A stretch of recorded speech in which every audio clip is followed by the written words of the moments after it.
It's no longer news that 3 out of every 10 marriages will end up in divorce.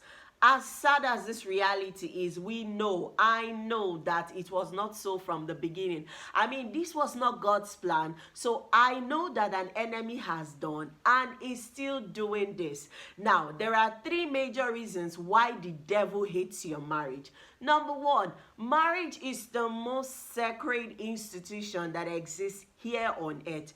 Number two, marriage is the purest, the closest form of the image of the relationship God has with us, his people, the church. Number three, marriage is the first and the foundational institution that God created in Genesis chapter 2. I mean, it was the first, and from that first institution that God created, many other institutions have come up from it here on earth. Now, there are 4 proven methods that I know that can shut the devil out permanently from your marriage. Number one, don't go to bed angry with your spouse. Ephesians 4 verse 26, be angry and sin not. Do not let the sun come down on your wrath. While we were cutting, myself and my husband agreed that we will not go to bed angry with each other. But sincerely, it was an easy decision to come up with. But in the practice of the marriage, we discovered it wasn't that easy. And we had to remind ourselves about what the word of the Lord says. You know it is that when you're angry with your spouse, the devil comes. You know he's the only accuser of the brethren. He will come and accuse you in that marriage. He will tell you all sorts of things. He will remind you about the person you should have married, that if you had married that person, you will not be angry now. Your marriage will be better. The devil will bring up things. He will accuse your spouse, remind you of all the wrong things that he did. It's best you do not open the door to the devil by being angry and sleeping with the anger about your spouse. Number 2 way you can kick the devil permanently out of your marriage: don't keep record of wrong. 1 Corinthians 13 verse 5 NIV translation says, love does not keep record of wrong. I'm not saying you should suffer from amnesia, like loss of memory, but do not treat your spouse in respect to what they have done in the past. I mean, stop being a custodian of their wrongdoings. Why don't you just forget it?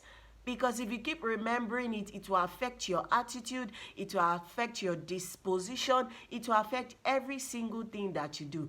If you claim to love your spouse and if you claim to want your marriage to move forward, forget the wrongdoings and focus on what's working. Number 3 is don't take each other for granted. Complement each other and work together. Genesis chapter 2 verse 24 says, for this cause, which is marriage, shall a man leave his father and his mother and cleave to his wife, and the two shall become one flesh. So marriage is about sharing. Learn to share everything. Number 4 way to kick the devil permanently out of your marriage is be committed to knowledge. Every problem you have is a knowledge problem. If you know how, you will do better. Do not just, wing it in your marriage. Don't just sit down and expect that the marriage will work if you're not putting in the effort. I don't know if they didn't tell you before you signed up for marriage, but marriage is pure hard work. Yes. Have you visited a construction site before? I mean, there are a lot of material. There is cement, there are blocks, there are, chippings, metals, all forms, all manner of materials. And at the end, you see a beautiful edifice. So you see, any marriage that is beautiful to behold, then there is work going on. So take out time and invest in knowledge. I mean, there are success secrets in the Bible that you can read. There are Christian literatures that have been written about marriage. Christian couples around you who are making marriage work, learn from them, and you will be sure to kick the devil permanently out of your marriage.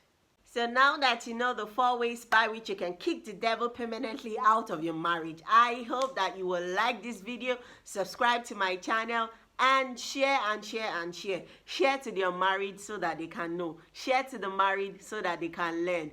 God bless you.